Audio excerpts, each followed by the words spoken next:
Terima kasih sudah datang ke acara ini. Saya Joni Setiawan.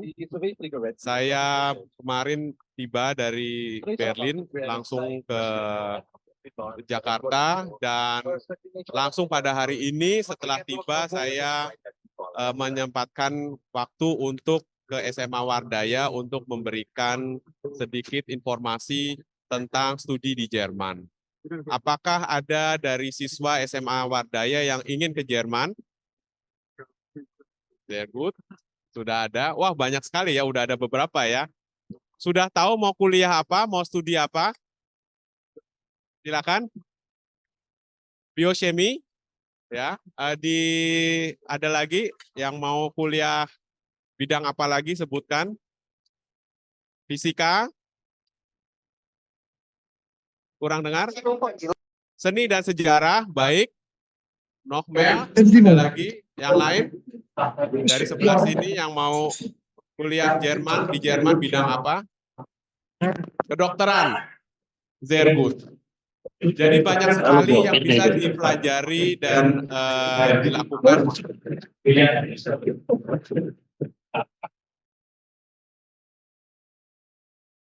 Apa yang mau ditekuni di Jerman? Apakah kalian sudah mengenal Jerman selain dari sepak bola? Ya. Apa yang kalian pernah dengar dari Jerman? Kenapa? Oke.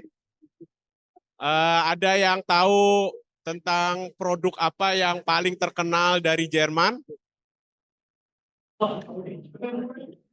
BP, Volkswagen. Nah, itu kalian hanya tahu yang besar-besar. Nah, Adidas, atau ada yang tahu produk apa yang paling kalian sering digunakan yang dari Jerman?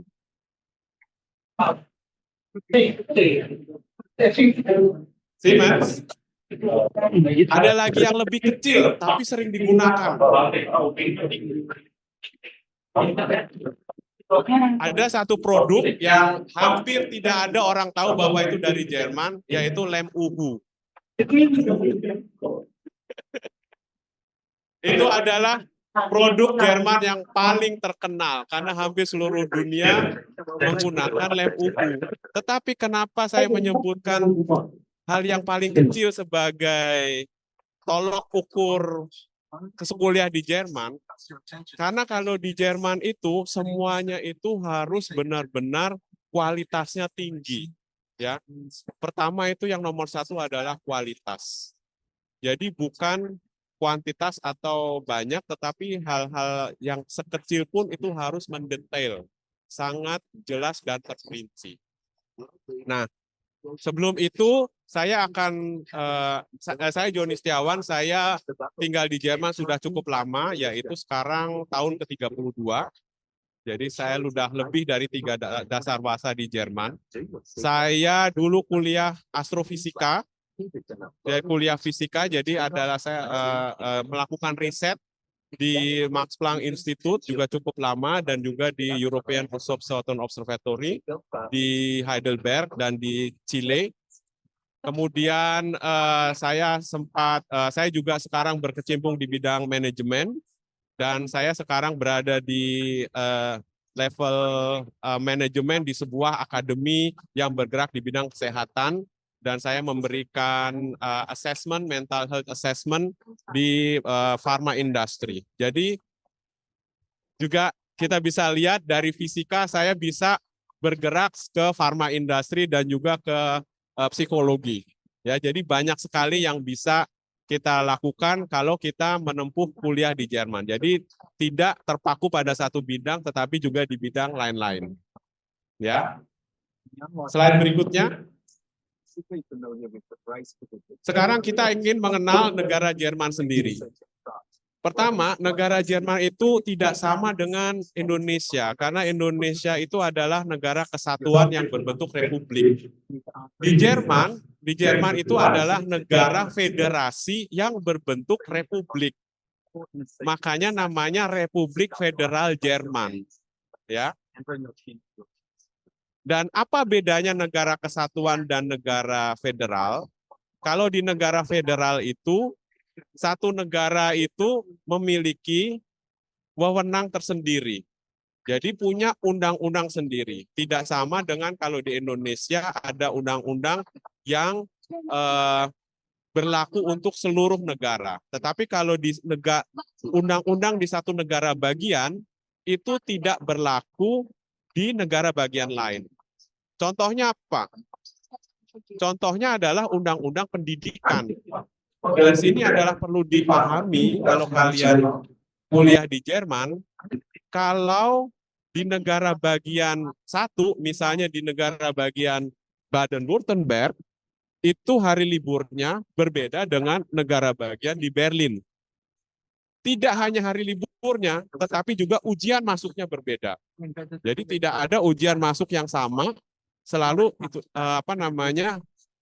ujian masuknya tanggalnya berbeda. Tanggal ujiannya berbeda, tanggal hari liburnya berbeda, apalagi perbedaannya. Yang lain berbeda adalah juga administrasinya. Misalnya kalau di satu negara bagian kuliah harus membayar, di negara bagian lain kuliah gratis. Ya. Jadi setiap negara bagian punya kewenangan sendiri dalam menentukan administrasi. Tetapi yang sama dari seluruh negara bagian adalah kualitas. Ya. Jadi kembali lagi kalau membuat lem UHU di satu negara bagian harus sama kualitasnya dengan lem di negara bagian lain. Jadi kualitasnya harus sama walaupun administrasinya beda. Itu keistimewaan dari negara federal di Jerman. Jadi wewenangnya berbeda, tetapi kualitasnya sama. Slide berikutnya. Nah, sekarang kita masuk ke ranah perguruan tinggi di Jerman. Jadi perguruan tinggi adalah bagian dari sistem pendidikan. Yang tadi saya sebutkan, sistem pendidikan di negara bagian satu berbeda dengan sistem pendidikan negara bagian lain. Lalu perguruan tingginya apakah berbeda? Ya, perguruan tingginya berbeda, tetapi kualitasnya tetap sama. Jadi bahkan ada yang boleh ditampilkan slide berikutnya. Nah, perguruan tinggi di Jerman ada sekitar 600 perguruan tinggi yang terbagi menjadi universitas, kita sebut universitas. Yang kedua adalah perguruan politeknik, tinggi politeknik namanya Fachhochschule kalau di Jerman. Yang ketiga adalah perguruan tinggi pendidikan, Pädagogische Hochschule. Yang keempat adalah perguruan tinggi administrasi, Verwaltungshochschule. Dan mereka di setiap negara bagian itu prosedurnya berbeda-beda. Jadi kalau misalnya, terutama ya, kalau universitas mungkin banyak yang sama ya, karena university it's all the same. Tetapi kalau perguruan tinggi untuk pendidikan itu pasti beda, dan perguruan tinggi untuk administrasi itu beda karena negara bagiannya berbeda. Ya, jadi tergantung dari negara bagian. Nah, masalahnya adalah kalau saya sebagai siswa dari Indonesia harus pilih ke negara bagian mana ini? Tentu pasti jawabannya yang pertama adalah yang mana yang gratis. Betul nggak? It can be, tapi mungkin itu bukan solusi yang terbaik. Karena ternyata tergantung bidangnya ya. Misalnya kalau misalnya bidangnya mau teknik, di negara bagian, bisa ke 2 slide sebelum ini? Sebelum? Ya, kalau mau tertariknya di bidang mobile industry, bukan mobile, mobil ya, kendaraan, teknik kendaraan, itu akan saya sarankan pergi ke Baden-Württemberg atau Bayern, di mana di sini adalah markasnya Mercedes dan BMW ya. BMW aja singkatannya Bayerische Motorwerkstatt, atau di Mercedes-Benz itu di dekat Stuttgart. Di sini kalau kalian ke Stuttgart itu tidak hanya Mercedes-Benz, tetapi juga ada Porsche segala macam, semua konsentrasinya di situ.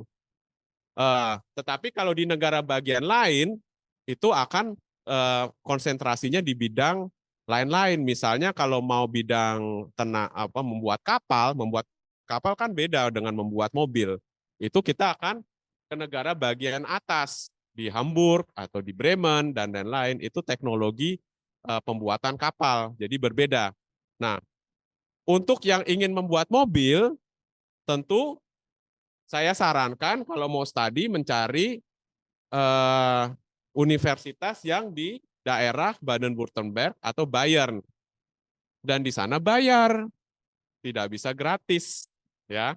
Jadi ada perbedaan sedikit. Nah, kalau yang mau membuat kapal dan lain-lain di Hamburg, mungkin saya nggak tahu aktualnya, kayaknya di sana masih gratis. Bisa dikonfirmasi?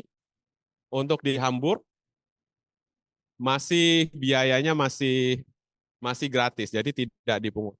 Gratis dalam hal ini adalah tidak dipungut tuition fee. Jadi tidak ada uang untuk uang kuliah. Yang ada hanya uang sosial atau semester fee. Di mana semester fee-nya ini berkisar sampai dengan 300 euro per semester. 300 euro itu kalau dikonversi sekarang adalah sekitar 5.300.000 rupiah satu semester. Nah, silakan 3 slide setelah ini. Oke, sekarang kita ke klasifikasi perguruan tinggi di Jerman. Di Jerman itu ada 2 jenis sekarang ya. Kalau dulu mungkin baru hanya ada 1. Apakah pertama perguruan tinggi negeri, yang kedua adalah perguruan tinggi swasta saat ini. Kalau dulu di zaman saya, 30 tahun yang lalu saya kuliah di Jerman, hampir tidak ada perguruan tinggi swasta. Sekarang banyak sekali perguruan tinggi swasta. Karena apa? Karena kebutuhan generation yang sekarang itu tidak bisa lagi dipenuhi oleh pendidikan standar di perguruan tinggi negeri. Perguruan tinggi negeri saya sebut ini Staatliche Hochschule, memiliki keunggulan, berkualitasnya tinggi, unggul dalam riset. Kalau mau menjadi biochemi dan sebagainya, akan saya sarankan lebih ke perguruan tinggi negeri. Sangat ekonomis, tadi saya bilang kalau perguruan tinggi negeri itu biaya administrasinya rendah, diakui internasional, dan juga banyak sekali networking dengan lembaga riset lembaga riset resmi. Jadi ada 5 foundation riset Jerman yang sangat berkualitas tinggi dan setara dengan lembaga riset di Amerika. Tetapi ada minusnya. Minusnya itu aksesnya tidak mudah. Aksesnya itu sangat sulit, terutama untuk warga non-European Union, bukan dari EU. Ya, sayang sekali Indonesia bukan EU. Jadi aksesnya itu, misalnya untuk kedokteran, ya, kedokteran itu nilainya harus sangat bagus. Ada batasannya numerus clausus, jadi kedokteran itu nilainya harus perfection. Really kalau di Jerman adalah 1,0, ya, itu adalah nilai yang terbaik. Dan juga untuk kuliah bidang hukum itu juga memiliki akses yang tidak mudah karena harus memiliki kemampuan berbahasa Jerman yang setara dengan bahasa hukum. Dan bahasa hukum itu di Jerman itu sangat sulit. Saya pernah kuliah hukum di Jerman, jadi saya tahu perbedaan antara bahasa Jerman di Goethe Institut atau di di bidang hukum. Ini ada gag, saya dengan teman kerja saya yang dari Berlin, ya. Jadi ada bahasa Jerman untuk imbis, untuk untuk membeli makanan yang sederhana. Kalau di bahasa untuk membeli makanan yang sederhana tidak perlu kata kerja. Anda atau kalian akan ditanya gini langsung. Halo, bitteschön.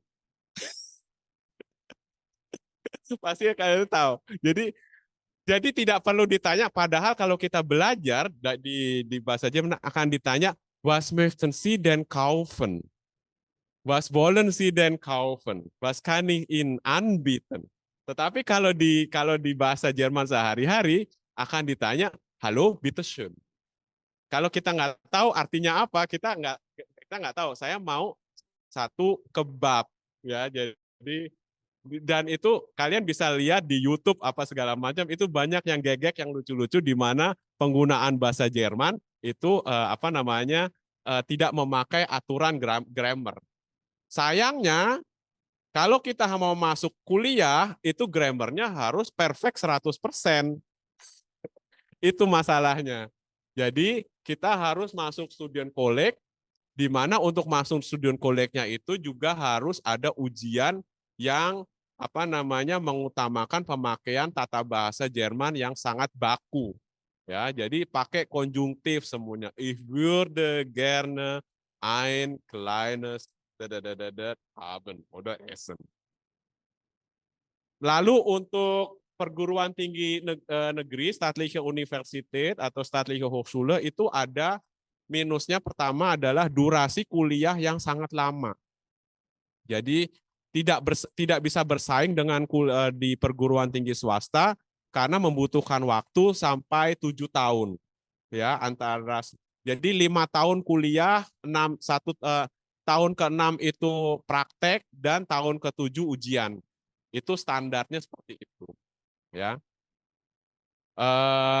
Sekarang kalau perguruan tinggi swasta kualitasnya tinggi, kualitasnya juga tinggi, tetapi tergantung dari manajemennya.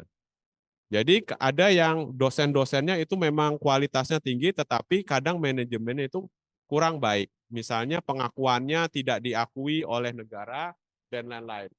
Tetapi kalau swasta unggul dalam fleksibilitas untuk akses. Jadi kadang kita tidak perlu menguasai bahasa Jerman. Kita hanya perlu menguasai bahasa Inggris, cukup, dan tidak perlu ujian masuk student college, tidak perlu mengikuti student college. Unggul dalam durasi studi yang singkat, biasanya dalam waktu 3 tahun, 2-3 tahun itu sudah selesai. Hanya 2 tahun, 3 tahun langsung bisa masuk kerja. Subjek studinya biasanya yang kekinian.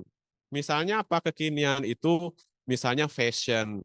Ya, kalau mau kuliah fashion nggak perlu ke universitas. Kalau mau ekonomi kreatif lain, misalnya untuk mendesain sesuatu, biasanya menjadi DJ. Sekarang ada kuliah studi untuk menjadi DJ. Jadi nanti kalau nanti mau menjadi DJ untuk musik-musik elektronik, house yang benar-benar, kita akan bangga kita punya sertifikasi dari sebuah perguruan tinggi di Jerman untuk menjadi DJ yang berkualitas. Saya nggak tahu apa DJ yang berkualitas itu, tetapi mungkin nanti harus ada DJ ini menguasai artificial intelligence lah, atau harus menguasai psikologi para pendengar lah. Saya tidak tahu karena saya bukan generasi yang sekarang, tetapi sekarang ada perguruan tinggi untuk musik desain. Jadi ada jenis suara, atau mau ini perguruan tinggi untuk salon, untuk menjadi penata rambut. Penata rambut di Jerman itu harus menguasai jenis-jenis kulit apa dan teknologi kimia apa yang tidak menimbulkan alergi di kulit dan rambut. Jadi mereka juga harus mengetahui tidak hanya memotong rambut saja, tetapi juga harus mengetahui bahan kimia apa yang peka terhadap kulit atau cocok apa. Jadi kalau mereka sudah sampai pada ke level itu, maka mereka nanti bekerjanya dengan sertifikat itu bisa ke desainer Paris yang terkenal, ya. Jadi misalnya bisa ke Claire atau L'Oreal atau segala macam itu, dan mereka itu sangat dicari juga, ya. Dan mereka itu tidak perlu menghabiskan 7 tahun di universitas negeri, ya. Jadi mereka bisa, kalau mau dari kalian ada yang ingin menjadi desainer atau yang mau menjadi penata rambut atau yang mau menjadi DJ, itu silakan ke perguruan tinggi swasta di Jerman yang juga tersedia untuk bidang-bidang tersebut, ya. Atau bahkan coding. Untuk coding itu tidak perlu lagi harus ke universitas untuk bidang informatika. Jadi sudah ada perguruan tinggi swasta di Jerman yang mengkhususkan hanya coding. Tidak perlu lagi matematika, ABC, dan segala rumus lain-lainnya, tetapi hanya benar-benar konsentrasi di coding, dan itu hanya membutuhkan waktu 2-3 tahun. Ya, jadi tergantung kebutuhan. Itu yang disebut sebagai studi yang kekinian. Yang mungkin menjadi negatif sedikit ya, minus sedikit di sini adalah high cost. Jadi apa namanya, uang semesternya karena ini tidak disubsidi oleh negara, jadi ada tuition fee-nya yaitu sekitar 700 sampai 1.200 euro per bulan. Per bulan ya. Jadi hitungannya per bulan bukan per semester. Itu bedanya, tetapi bisa cepat. Kalau memang saya maunya jadi penata rambut, oke, saya membayar 700 euro per bulan untuk studi saya, tetapi saya juga bekerja di salon, nanti saya pikir, oh saya akan kerja di L'Oreal atau apa di Paris dengan penghasilan yang 10 kali lebih tinggi. Bisa juga, gitu. Berikutnya. Nah, kalau saya dulu memutuskan untuk menjadi fisikawan di bidang astronomi karena saya tertarik dengan bintang dan lain-lain. Tentu orang akan berpikir di Indonesia mau jadi apa kalau menjadi astrofisika gitu. Tetapi menurut saya karena itu adalah panggilan hidup ya istilahnya ya, bukan beruf tetapi berufung ya.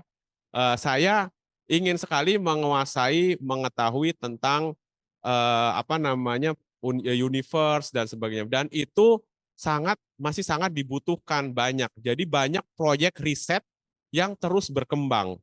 Walaupun saya sekarang tidak lagi di astrofisika, tetapi kalau saya berkunjung lagi ke tempat saya dulu bekerja di fisika di Max Planck Institute, mereka kan selalu bilang tahun 2030 kita punya teleskop baru berukuran 40 meter. Kita akan membutuhkan semua orang yang bisa menganalisa data. Jadi silakan Anda bergabung kembali. Jadi proyek riset di Jerman itu selalu tumbuh dan berkembang, tidak akan pernah berhenti, selalu dikembangkan.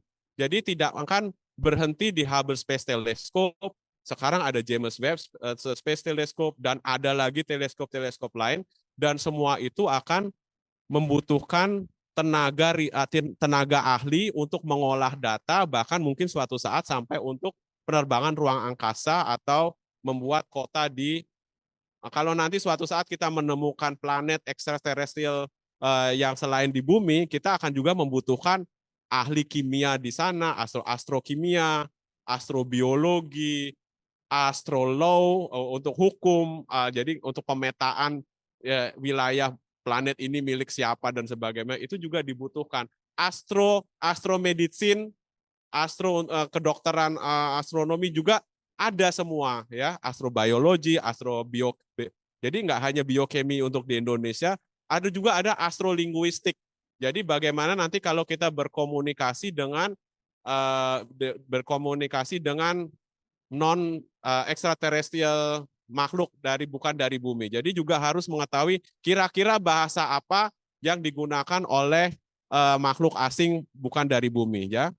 Saya kurang tahu, saya sendiri belum ada pengalaman di astrolinguistik, tapi kalau ada yang mau belajar seni dan bahasa, mungkin bisa, oh kira-kira astrolinguistik itu seperti apa. Ya. Berikutnya. Nah, keuntungan studi di Jerman, baik yang untuk perguruan tinggi negeri dan swasta, pertama adalah kualitas pendidikan yang sangat tinggi.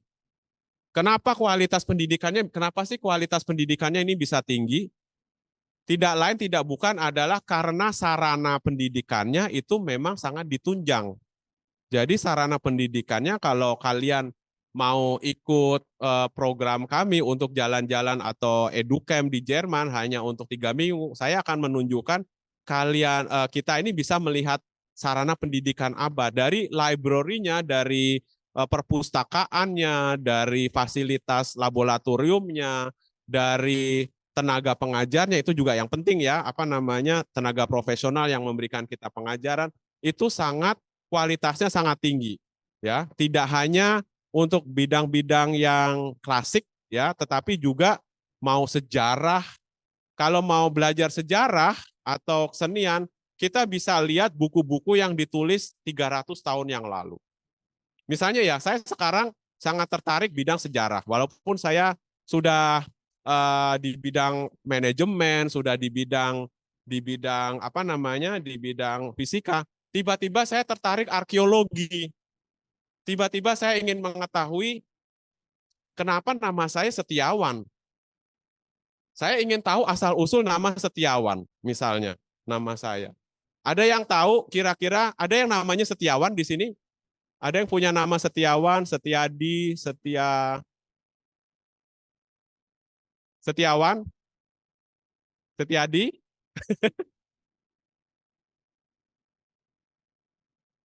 Saya saya membaca di perpustakaan Jerman, nama Setiawan itu asalnya dari mana? Baru saya tahu, ya. Setiawan itu ternyata bukan dari setia, tetapi dari Satya. Satyawan. Itu yang versi India.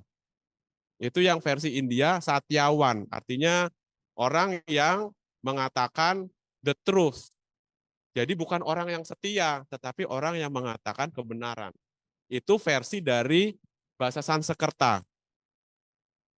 Tetapi kalau saya telaah lagi lebih jauh lagi, ternyata ada Raja Mesir dari dinasti ke-9 tahun 1390 sebelum Masehi yang namanya Seti the First. Seti ke-1. Dan itu adalah nama yang paling pertama kali menyebutkan kata Seti. Jadi kalau saya bilang, oh saya mungkin titisan dari Seti the First yang sudah ada 1390 tahun sebelum Masehi. Jadi itu turun-temurun sampai akhirnya ke Indonesia menjadi Setiawan. Itu contohnya, tiba-tiba kalian tertarik sudah belajar biochemistry, sudah tertarik bidang kedokteran, tetapi pengen tahu gimana sih kedokteran 300 tahun yang lalu. Ya, jadi kita bisa melihat di sana itu sarana pendidikannya itu sangat menunjang karena perpustakaannya itu benar-benar menyimpan arsip ilmu keilmuan dari dulu sampai sekarang. Jadi tidak semua informasi itu bisa didapatkan di dunia online. Tidak semua, karena tidak ada yang tahu bagaimana dulu di mana ditulisnya itu berbeda dalam bahasa yang lain dan tidak ada versi online-nya. Adanya adalah buku. Bukunya itu sudah lapuk tetapi tetap disimpan. Dan di sana ada scan digitalnya. Ya.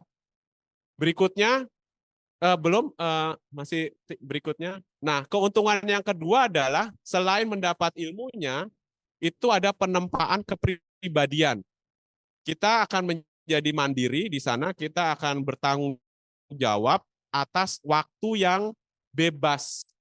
Kalau adik-adik kuliah di Jerman, itu ada hal yang berbeda dengan kuliah di negara lain. Kalau di negara lain itu kita dikasih PR, dikasih tugas, ya. Kalau di Jerman, tugas itu kita yang menentukan sendiri. Kamu mau ngambil tugas bagian apa? Nggak ngambil pun juga nggak apa-apa, tetapi kamu nggak lulus, gitu. Tetapi kita dikasih kebebasan, carilah profesor, carilah guru profesor yang kalian inginkan untuk mendapatkan tugas. Jadi kita proaktif, ya. Kita proaktif. Kita ke profesor ini ketok, tanya, do you have time for me? I want to make a thesis, I want to make this survey, whatever. Kita mau melakukan survei. Apakah Anda punya bahan atau punya saran bagaimana saya melakukan penelitian X? Kalian tidak dikasih tugas seperti kalau kamu tolong selesaikan masalah ini. Oh, kamu tolong selesaikan masalah ini. Pertanyaannya adalah kalau di sana kamu mau ngapain? Ya, jadi bukan kamu harus menyelesaikan ini, tapi kamu mau ngapain? Kamu mau belajar apa? Kamu mau melakukan apa? Jadi ada kebebasan di sini apa yang ingin kita pelajari. kesempatan untuk belajar ilmu apa saja tidak terpaut dengan bidang studi utama. Seperti yang tadi saya bilang, bidang saya adalah astrofisika, tetapi saya tertarik sejarah. Karena dulu waktu saya kuliah di sekolah di Indonesia, saya senang banget sama guru sejarah. Karena guru sejarah saya dulu lucu gitu. Jadi, suka bercerita tentang kerajaan-kerajaan mana gitu. Saya tertarik, ini benar apa enggak gitu ya. Tetapi sangat menarik gitu. Dan kemudian kesempatan untuk bekerja, memperoleh pengalaman kerja profesional. Dan ini sangat menguntungkan kalau kalian kuliah di Jerman, visa yang kalian pegang itu akan memberikan izin untuk bekerja resmi, bekerja 120 hari per tahun atau 20 jam per minggu. Dan itu resmi. Kemudian network internasional yang sangat luas, kalian akan bertemu dengan banyak siswa dari negara lain, dari Eropa, dari Amerika, dari Timur Tengah, dari China, dari Jepang, dan mereka sangat senang sekali kita bernetworking, dan kita bisa memperluas wawasan, oh gimana ya, mungkin nanti saya kepengen kerja di Korea, atau saya mau melakukan bisnis, membuat perusahaan networking di mana di negara Uni Eropa lain. Terakhir, tidak ada batasan usia. Ya, jadi kalau saya sudah nanti pensiun, terus saya bilang, wah saya udah pensiun nih, saya nggak ada kerjaan, saya kuliah lagi deh. Boleh. Boleh. Di sana boleh kuliah berumur 60 tahun, silakan Anda kuliah. Tidak ada batasan usia. Begitu. Berikutnya.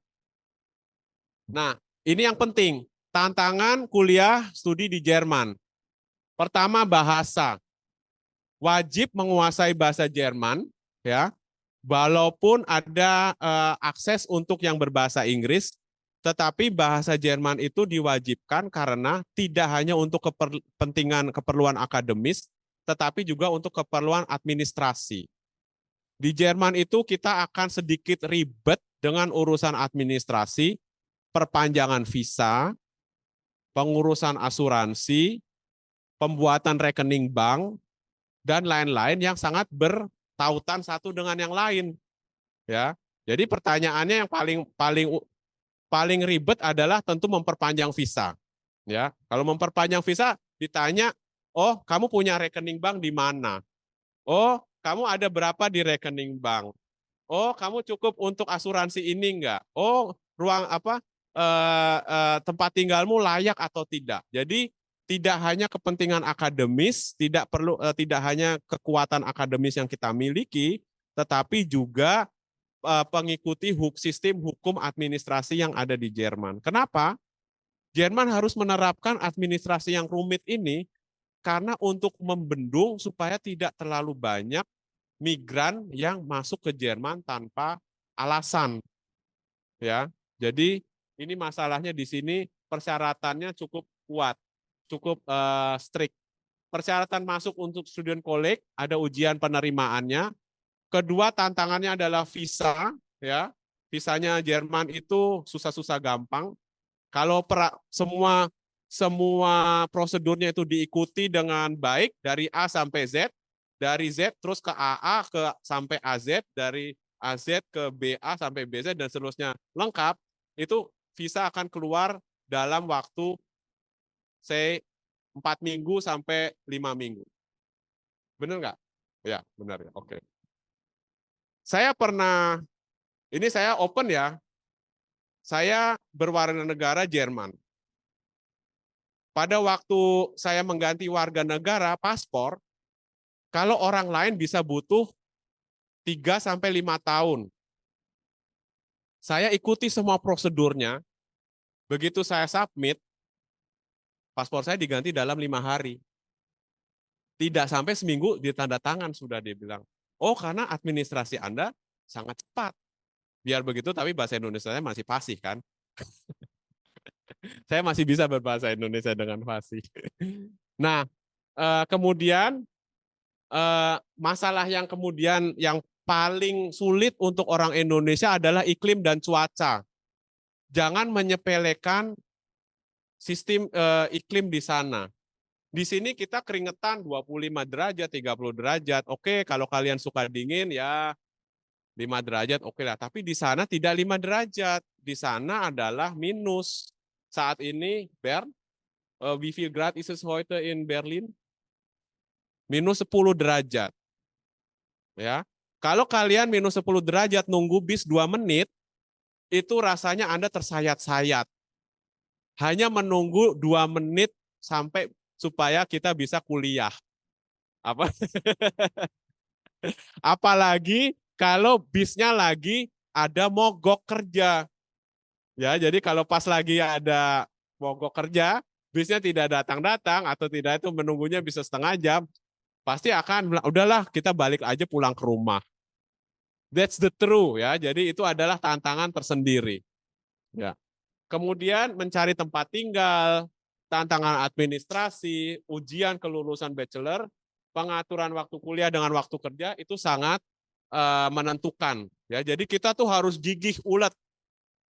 Terus kalian tentu akan bertanya, ada nggak sih yang berhasil seperti itu? Jawaban saya ada. Dan saya membimbing siswa ada saat yang barusan lulus itu benar-benar ulet. Dia cerita, Prof, saya ikutin semua ini prosedur nih dan langsung lulus dengan terbaik dan langsung bisa mendapatkan pekerjaan yang baik di bidang IT karena Jerman banyak sekali membutuhkan IT. Jadi kalau kalian harus belajar coding, belajarlah coding yang benar-benar sedang dibutuhkan di dunia kerja. Ya. Berikutnya, next. Sekarang tentu ada orang yang saling sering ditanya nih, beasiswa. Beasiswa kalau di Jerman itu berbeda. Sistem, jadi ada filosofi yang berbeda antara Jerman dengan negara lain. Kalau Jerman itu sistem beasiswa itu memiliki persepsi negatif, bukan positif. Kalau negara lain mendapatkan beasiswa itu suatu kebanggaan. Kalau di Jerman mendapatkan beasiswa itu seakan-akan emang kamu nggak bisa kerja. Jadi tadi saya sebutkan biasanya kalau orang mendapatkan visa di Jerman, visa untuk studi di Jerman, mereka akan kerja. Peran pertanyaan para student antara mahasiswa dengan yang lain-lain, pertanyaannya adalah kamu kerja di mana? Kamu kerja sambilan di mana? Oh, aku nggak kerja, aku penerima beasiswa. Oh, enak banget kamu mah males gitu. Jadi lebih persepsinya lebih negatif karena mereka semua biasanya student itu mereka bekerja. Jadi kalau di mana bekerja ini sebagai student dari mulai student college itu kita sudah bekerja. Entah bekerja menata-nata barang di supermarket, kita menata-nata belanja untuk kaum manula atau yang senior, atau kita bersih-bersih kebun orang, itu adalah satu pekerjaan yang juga dihargai di sana, ya. Dan pekerjaan yang saya bilang gampangin atau bekerja di pos mengantar surat, pekerjaan yang begitu itu gajinya lumayan loh kalau dipikir-pikir karena minimum gajinya adalah 12,8 euro per jam, ya. Jadi kalau student 120 hari bisa next slide please. Nah, kalau student bekerja part time misalnya 12,8 euro per jam, diizinkan 120 hari bekerja per tahun, kita cari yang satu minggu, satu hari kerja, jangan yang 8 jam, tetapi yang 10 jam misalnya ya, dengan gaji yang paling enggak yang paling tinggi. Maksudnya yang enggak paling tinggi, tapi yang tinggi banget. Misalnya ya, oh saya pemusik nih, saya mau kerja di sebuah di orkestra ya. Saya bisa main piano. Piano itu kalau bisa di kafe atau apa itu 40 euro per jam. 40 euro per jam main piano, ya. Kalau kalian bisa bermain piano atau bermain musik. Ya. Ya, Bern bilang kalau kalian kerjanya di luar waktu kerja normal, misalnya jaga malam, itu ada tambahan ekstra 25%. dari gajinya, dari honorar per jamnya. Jadi misalnya ya kalian ngerapiin di gudang, di sebuah apotek atau apa gitu ya. Tetapi kerjanya bukan dari jam 9 sampai jam 18, tetapi malam 18 sampai pukul 2 malam.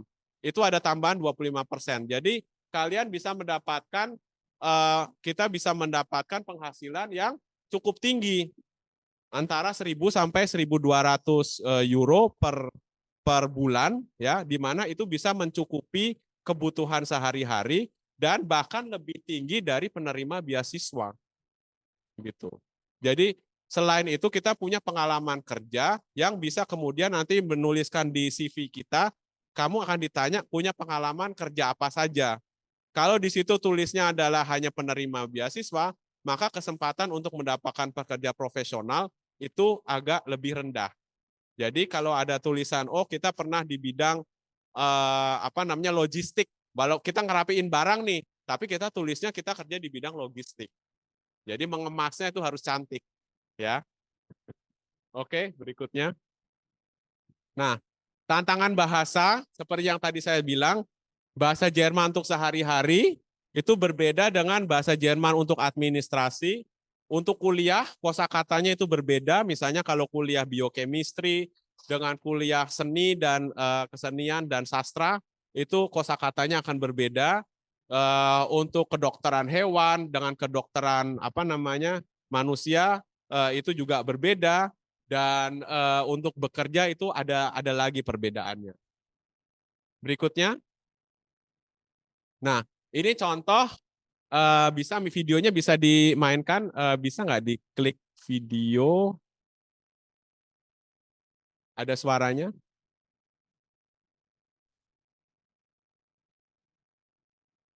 Nggak bisa didengar? Okay. Ja, Und zwar, was möchtest du denn gerne studieren? ich möchte gerne Humanmedizin studieren. Okay. Und warum möchtest du das studieren? Ich möchte Medizin studieren, denn ich mag Biologie und ja, ich interessiere mich für die Funktionsweise des menschlichen Körpers. Und du möchtest gerne Ärztin werden? Ja, ich möchte Kinderärztin werden. Ah, schön, schön. Okay, und hast du schon überlegt, wo du studieren möchtest? Ich habe gedacht, vielleicht ich will an der Ludwig Maximilian München studieren. Ja. Okay, schön. Und weißt du schon etwas über München? Was es in München so gibt? Sehenswürdigkeiten oder Restaurants oder irgendwas, was man unternehmen kann? Was ich weiß, dass München teuer ist, weil es liegt näher von Switzerland, von Schweiz. Schweiz, ja. Ja, genau. Und in München. Jadi ini adalah dalam kursus bahasa Jerman, saya istilahnya ngasih interview ya, karena untuk persiapan masuk Studion Kolleg, saya harus make sure bahwa yang belajar bahasa Jerman itu bisa berkomunikasi dengan orang Jerman asli dan pertanyaannya juga yang sesuai dengan mata ujian dari bahan ujian untuk universitas tertentu. Nah, masalah visa, ada visa untuk studi, ada visa untuk Berufsbildung atau untuk vokasional. Untuk yang biasa, mungkin ada yang pernah dengar tentang program Ausbildung, ya. Terus jadi program Ausbildung ini atau pendidikan vokasi ini walaupun mirip itu tidak sama, ya. Jadi kalau untuk program pendidikan vokasi itu adalah lebih orientasi ke kerja, ya. Jadi bukan untuk studi di universitas. Jadi ada beda. Jadi ranah hukumnya itu beda dan agak complicated. Saya bisa jelaskan nanti kalau ada waktu yang lebih panjang. Tetapi studi dan Ausbildung itu pendidikan vokasi itu berbeda, dan bekerja itu dengan riset itu juga jenis visanya berbeda. Jadi walaupun sama, tetapi kedengarannya sama, tetapi itu ada perbedaan di mana sistem hukum di Jerman itu membedakan tersebut. Berikutnya. Nah, Studienkolleg, di Studienkolleg ini juga di Jerman dispesifikasi ada T-Kurs untuk jurusan teknik, matematika, fisika, kimia, informatika, dan lain-lain. M-Kurs untuk kedokteran, biologi, farmasi, W-Kurs untuk ilmu-ilmu ekonomi, dan sastra, filosofi itu berbeda. Kenapa saya sebutkan di sini? Karena nanti ujiannya juga beda. Ya, ujiannya beda dan di negara bagian tertentu juga tidak sama. Ada yang di negara bagian tertentu tidak ada, kita tidak bisa ujian untuk G-Kurs, tidak ada sastra dan filosofi, atau tidak ada untuk kedokteran dan lain. Jadi kalau mau kuliah ke Jerman itu benar-benar harus tahu kota mana yang dituju, saya mau Stuttgart di mana, dan di mana saya bisa mendapatkan itu. Ya, itu sangat penting. Berikutnya. Nah, kalau sudah masuk Stuttgart nih, wah udah tenang nih. Oh, jangan tenang dulu, masih ada ujian lagi. Karena kalau sudah lulus Stuttgart, masih harus ujian yang namanya Feststellungsprüfung. Feststellungsprüfung ini adalah sertifikat ijazah untuk masuk ke perguruan tinggi. Jadi setelah Stuttgart itu nanti ada Feststellungsprüfung supaya kita bisa masuk ke universitas-universitas yang kita tuju. Ya, jangan takut. Sebanyak 1.200 pelajar Indonesia itu selalu lulus Feststellungsprüfung per tahun. Jadi kuotanya itu sekitar 60-70% dari Studienanfänger Indonesia yang ke Jerman. Berikutnya. Nah, setelah kuliah lulus, setelah Feststellungsprüfung lulus dan studi, itu kita memiliki masa kuliah yang berbeda. Jadi ada masa kuliah, masa libur semester, dan ujian, di mana dalam satu semester itu kuliahnya itu cuma 3 bulan. Jadi kita duduk di kelas ini cuma 3 bulan. Selebihnya ngapain? Selebihnya itu libur. 2 bulan itu kita libur.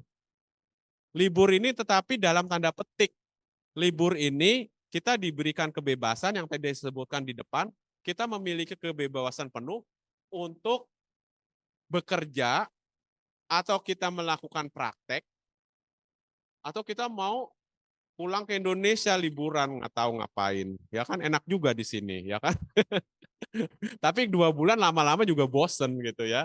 Nah, jadi ini adalah kebebasan kita. Yang penting 1 bulan setelah libur itu ujian lulus.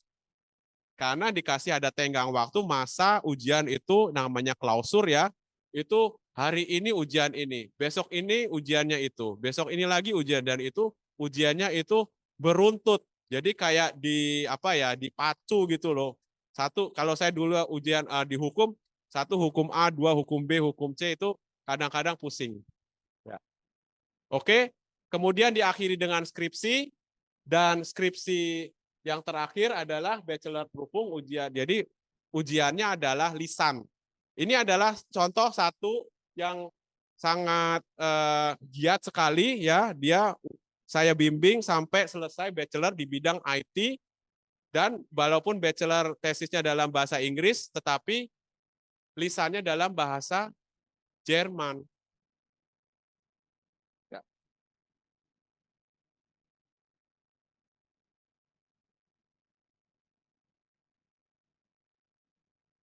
Ya, itu das ist etwas Spezielles. Oke. Berikutnya terakhir, mungkin yang terakhir. Nah, kalau sudah lulus, ya ini Gary, murid saya yang terbaik. Dia dalam waktu singkat, dia lulus dengan nilai paling bagus 1,0 di bidang IT. Bahasa Inggrisnya fasih, bahasa Jermannya juga fasih. Dan langsung menjadi manajer di sebuah perusahaan IT di Jerman. Dan dia benar-benar diakui untuk menjadi menjadi manajer proyek walaupun baru lulus bachelor, tapi langsung dikasih tanggung jawab tinggi. Kalau ditanya, Gary dulu kamu kerjanya ngapain? Oh, saya waktu kuliah saya kerja nata-nata barang di supermarket gitu. Tapi itu jadi cerita lucu gitu. Jadi gitu. Sekarang saya tapi terus dia nanya, gimana seterusnya? Saya tanya, kalau mau tetap bersaing, kamu harus terus sampai ke master dan jenjang pendidikan yang lebih tinggi, bahkan kalau perlu sampai jenjang doktor. Ya. Last slide, message to take home. Studi di Jerman itu tidak hanya untuk menimba ilmu, tetapi juga untuk pengembangan kepribadian. Ini penting. Kemudian yang kedua, kesempatan untuk networking dan riset di bidang internasional itu sangat luar biasa. Jangan menyia-nyiakan kesempatan ini. Tidak mudah, tapi bisa diatasi dengan keuletan dalam mencari solusinya. Jadi tanyalah dengan orang-orang yang sukses, pelajar-pelajar sukses Indonesia atau dari negara lain, bagaimana kita itu, dan terakhir adalah kita studi di Jerman itu bermanfaat untuk jenjang dapat jenjang karir yang lebih luas.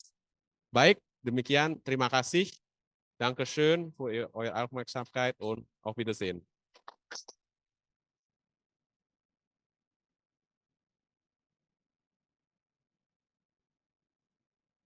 Terima kasih untuk Dr. Joni untuk semua informasinya. Sekarang kita berlanjut ke Q&A. Mungkin kalau ada yang mau bertanya bisa langsung angkat tangan dan disebutin nama dan kelasnya ya.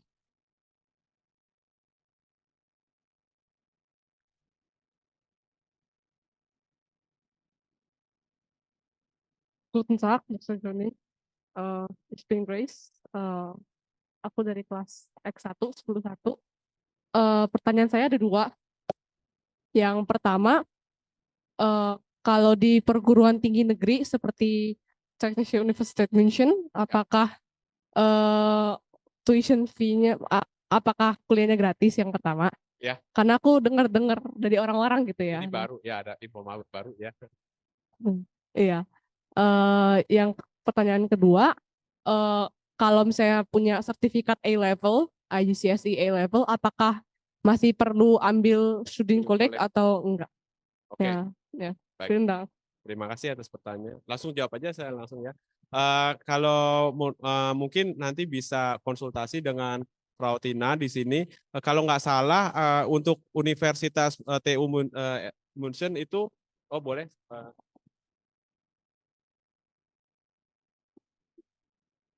Oke, saya Agustina dari Unimatrik Indonesia. Saya menjawab pertanyaan adik siapa namanya? Wie heißt du? Wie heißt Chris? Oke. Ya, jadi untuk Technische Universität München mulai winter semester 2024-2025 memang ada tuition fee. Ya, jadi sekitar antara 2.000 sampai 3.000 euro per semester.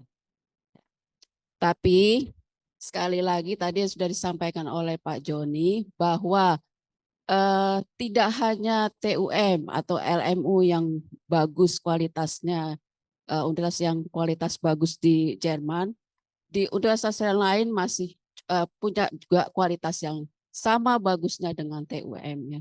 Jadi jangan khawatir, jangan kadang-kadang ada siswa yang bilang saya harus sekolah di München, saya harus sekolah di TUM, saya harus sekolah di TU Berlin, ya. Jadi kalian jangan terpaku untuk itu, gitu ya. Karena sistem pendidikan di Jerman itu berbeda dengan di negara lain. Kalau di negara lain itu ada kayak ranking gitu ya. Kalau di Jerman tidak, ya. Di semua universitas itu mempunyai kualitas yang sangat baik. Kemudian yang kedua mengenai kalau kalian nanti setelah lulus, kalau kalian nanti mengambil Cambridge, ya, ijazah Cambridge itu dipastikan 2 tahun berturut-turut harus mengambil A-level. Kalau nanti mau mengambil pakai Cambridge. Nah, dengan Cambridge itu pun tidak ada requirement tersendiri, persyaratan sendiri dari Kementerian Jerman, apakah level kalian itu diakui atau tidak untuk bisa akses langsung ke universitas tanpa student college. Ya, jadi itu intinya. Nah, kalau tidak harus student college, kalau kalian mau mengambil bachelor program dalam bahasa Jerman, tetap kalian harus mengikuti ujian bahasa Jerman untuk masuk ke perguruan tingginya. Namanya DSH, ya, Deutsche Sprachprüfung für Hochschulzugang. Ya, jadi German language test for university entrance. Ya, kalau nanti kalian ambil program bachelor yang dalam bahasa Inggris international program, maka kalian harus punya TOEFL atau IELTS. Ya, TOEFL-nya IELTS. Kalau IELTS itu biasanya mereka mintanya setara dengan C1 itu 6 ya, 6 or higher. Ya, kalau TOEFL itu IBT 90 atau 95. Tapi kalau untuk program bachelor itu sangat jarang sekali yang ada dalam bahasa Inggris. Jadi intinya seperti itu. Ya. Oke, jelas? Silakan kalau ada pertanyaan berikutnya. Buat Sepertinya yang sudah lain, jelas semua. ada yang mau bertanya lagi? Silakan langsung tunjuk tangan aja. Oke, mungkin ada. Oh, ada. Saya duduk aja ya. Perkenalkan saya Iren, maminya Nicholas. Pertanyaan saya juga ada 2. Nggak mau kalah dengan siswa di sini. Saya 2 juga. Pertanyaan pertama Pak, terkait dengan di sana itu kan ada, saya dengar-dengar ya Pak ya. Di sana universitinya juga ada yang bahasa Indonesia atau dan bahasa Inggris, bahasa pengantarnya. Oke, nah itu pertanyaan yang kedua adalah apabila kita masuk ke university yang bahasa pengantarnya Inggris, apakah perlu lagi ikut tes bahasa Jerman? Yang seperti tadi Ibu menyampaikan seperti itu. Oke, thank you. Ya. Jadi universitas di sana itu hampir semua. Jadi kalau universitas yang negeri ya Bu ya, itu hampir semua menggunakan bahasa pengantar bahasa Jerman. Hanya aja sedikit yang menggunakan bahasa Inggris dan itu biasanya untuk program bukan bachelor tetapi sudah master. Karena memang profesornya kebetulan tidak bisa berbahasa Jerman. Jadi kalau mereka ada tenaga profesional dari luar, misalnya dari Amerika atau dari Inggris gitu, mereka akan bahasa pengantarnya bahasa Inggris, tetapi sedikit sekali universitas negeri di sana yang berbahasa Inggris bahasa pengantarnya. Jadi kebanyakan semua bahasa Jerman. Nah, kemampuan bahasa Jerman itu yang tadi sudah dikatakan, walaupun memang misalnya tidak wajib, misalnya saya tahu ada anak yang kuliah di universitas swasta misalnya, tidak perlu bahasa Jerman, tetapi bahasa Jerman itu tetap dibutuhkan untuk keperluan yang lain, yaitu keperluan administrasi, paling tidak adalah untuk memperpanjang visa. Karena para yang mengurus masalah visa untuk lembaga negara yang mengurus visa itu tidak mau menggunakan bahasa Inggris. Karena memang bahasa resmi protokolnya di sana adalah bahasa Jerman. Jadi kalau masalahnya tidak bisa berbahasa Jerman, nanti terus ditanya, nggak ngerti, ya biasanya visanya juga ditolak. Itu masalahnya, jadi ada 2 ranah yang berbeda, masalah akademis dan masalah hukum. Oke Pak, tetap saya tahu bahwa memang anak-anak harus dipersiapkan bahasa Jermannya ya Pak ya. Ya. Minimal A1, B ya kalau nggak salah ya. A1, B1, A2, B2. B1, B2 itu minimal itu ya Pak ya, Ya. ke sananya. Namun yang saya tanyakan adalah apakah perlu lagi ikut tes yang bahasa Jerman ya Bu ya? Ya. Ini tergantung dari negara bagian.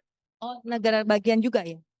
Oke, kalau mau ngambil bachelor dalam bahasa Inggris, itu biasanya nggak harus. tapi biasanya ada universitas yang mengharuskan paling tidak dia punya A2, A1, A2, ya. Gitu. Jadi tapi bestseller dalam bahasa Inggris itu sangat-sangat sedikit sekali. Saya sudah riset kemarin, saya coba supaya saya mungkin ada anak dari SMA Wadaya yang nanti kelulusannya pakai Cambridge ya, nggak mau student college. Saya sudah riset itu dari ribuan program bestseller paling cuma hanya 70 universitas negeri yang memakai bestseller dalam bahasa Inggris. Selebihnya semua pakai bahasa Jerman. Jadi intinya gitu. Dan biasanya kalau bidang-bidang yang seksi, yang misalnya kayak kekinian, itu mereka nggak mau buka dalam bahasa Inggris. Semua pasti dalam bahasa Jerman. Jadi kalau yang bahasa Inggris paling yang macam kayak digital marketing, digital innovation management, yang hal seperti itu yang di sini pun juga bisa ada gitu, nggak kalah ya. Tapi kalau misalnya kayak teknik mechanical engineering, automotive engineering, ada sih yang dalam bahasa Inggris, tapi itu sangat jarang sekali intinya. Gitu. Oke Bu, thank you. Cuma sebagai masukan, saya kan kebetulan anak kokonya Niko sudah di Jerman ada 5 tahun lebih, kalau tidak salah ya 5 tahun lebih. Itu dia ambil studi kedokteran. Dan menurut dia student college itu kayaknya sangat dibutuhkan.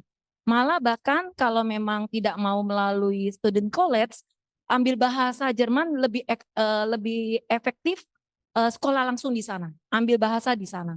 Karena bahasa Indonesia, maksudnya bahasa Jerman yang kita pelajarin di Indo, karena kebetulan kan anak saya melalui GEMA ya, walaupun dia istilahnya diajarin bahasa Jermannya sama pelajarannya gitu kan pakai bahasa Jerman, namun kurang efektif. Kalau andai kata, apalagi kalau anak-anak di sini hanya cukup pakai Cambridge aja atau A-level, rasanya kata anak saya akan kesulitan nantinya di sana. Oh iya, itu kalau aja sih, ya masukannya.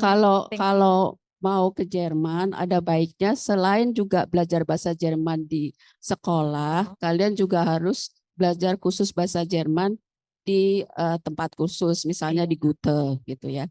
Karena ini untuk juga mempersiapkan nanti mendapat sertifikat bahasa. Nah, seperti itu. Tapi Bu, kebetulan anak saya juga sudah belajar juga di Goethe. Jadi ini berbagi pengalaman aja ya untuk anak-anak di sini. Belajar di Goethe itu terlalu umum Bu.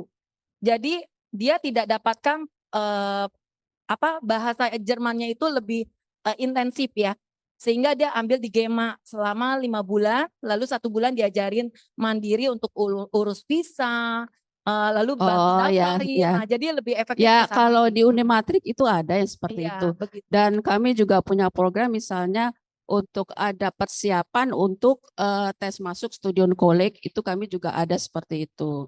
Jadi intinya tadi yang saya sampaikan, sekali lagi memang sebenarnya student college itu jangan dianggap sebagai penghabisan waktu ya.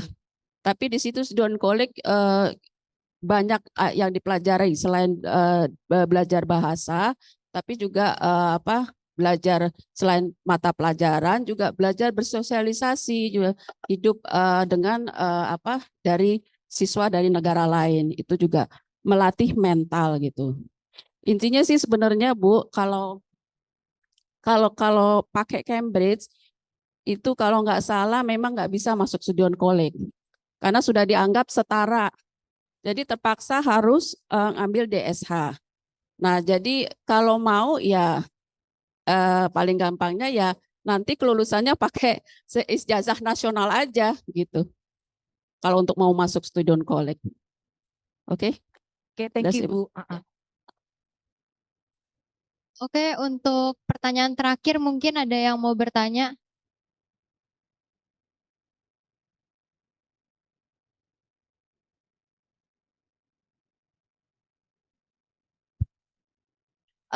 Kalau buat nama aku Elin dari Expo. Kalau buat program law, apakah diakui di negara lain atau hanya untuk Eropa aja? Dan biasanya berapa lama kuliah law di Jerman sampai kerja? Makasih. Kalau untuk hukum, nah ini agak maaf. Jadi kalau untuk law, untuk hukum itu ada mata pelajaran yang hukum di Jerman dan hukum di Eropa. Dalam satu fakultas itu kita akan diberikan kedua-duanya. Jadi nggak cuma hukum di Jerman, tetapi juga untuk European Law itu juga kita diberikan mata kuliah itu dan kita juga harus menguasai kalau nanti ada ujian negara. Jadi apa namanya kalau kita sebagai mahasiswa di bidang law itu kita akan langsung dapat dua-duanya. Itu dari pengalaman saya. Jadi juga ada hukum sipil Jerman. Kemudian saya dulu dikasih hukum sipil Amerika juga untuk dipelajari dan juga hukum sipil Uni Eropa. Jadi kita dikasih ada beberapa mata kuliah yang harus dikuasai. Itu. Apakah saya menjawab pertanyaan? Juga tadi yang biasanya berapa lama kuliah lo bisa bekerja di? Berapa lama? Oke. Berapa lama? Cukup lama. Kalau lo itu bisa sampai 7 tahun biasanya. Bisa. Enggak, tergantung. Jadi kalau kalau bachelornya itu 3 tahun sampai 3 tahun kuliahnya. Terus pada tahun keempat itu biasanya ujian negara, tetapi nanti ada second ujian berikutnya. Jadi ada 2 ujian. Tergantung kalau mau jadi lawyer atau hanya mau menjadi pegawai di suatu pengadilan misalnya. Jadi namanya Rechtspfleger. Jadi itu ada perbedaan sampai berapa tingkatan ujian yang dilakukan untuk mencapai profesi tertentu. Kalau mau cuman sampai ke Rechtspfleger itu tidak perlu sampai ujian kedua. Tapi kalau mau jadi lawyer itu harus sampai ke ujian negara yang kedua. Dan itu biasanya dari pengalaman kami adalah sekitar 7 tahun. Karena harus masuk LLM. Jadi bachelornya saja tidak cukup, tetapi harus sampai level LLM. Makasih. Ya.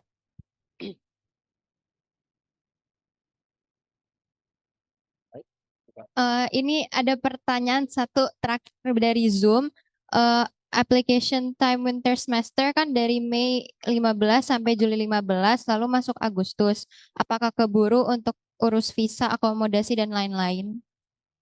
Nah, kalau soal mengurus visa itu adalah kalau persyaratannya sudah lengkap, ya, itu biasanya kedutaan membutuhkan waktu 6 sampai 8 minggu. Jadi kalau misalnya mereka mau masuknya tanggal berapa tadi? Mei sampai Agustus. Masuknya Agustus itu harus visanya itu biasanya ya sayang sekali visanya itu keluarnya selalu mepet. Ya, jadi biasanya 2 minggu sebelum masuk itu visanya baru keluar. Jadi ngitungnya itu harus mundur 3 bulan sebelumnya. Itu dari pengalaman kami. Ya. Oke, terima kasih Dr. Johnny dan Ibu untuk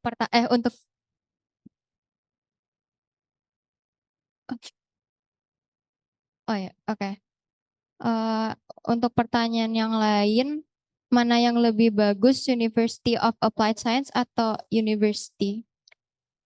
Kalau tujuannya adalah untuk riset, maka yang paling lebih bagus adalah university.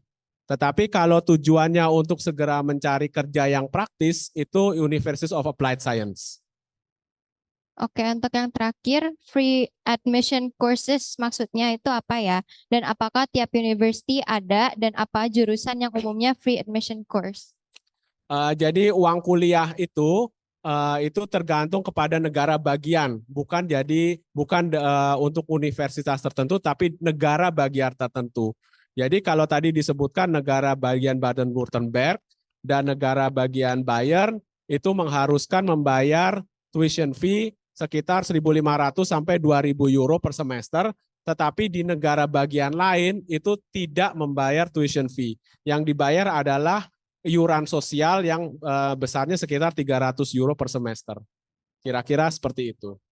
Oke, terima kasih Dr. Joni Setiawan untuk semua jawaban yang telah diberikan dan materi hari ini yang sudah di-share. Semoga bermanfaat bagi kita semua.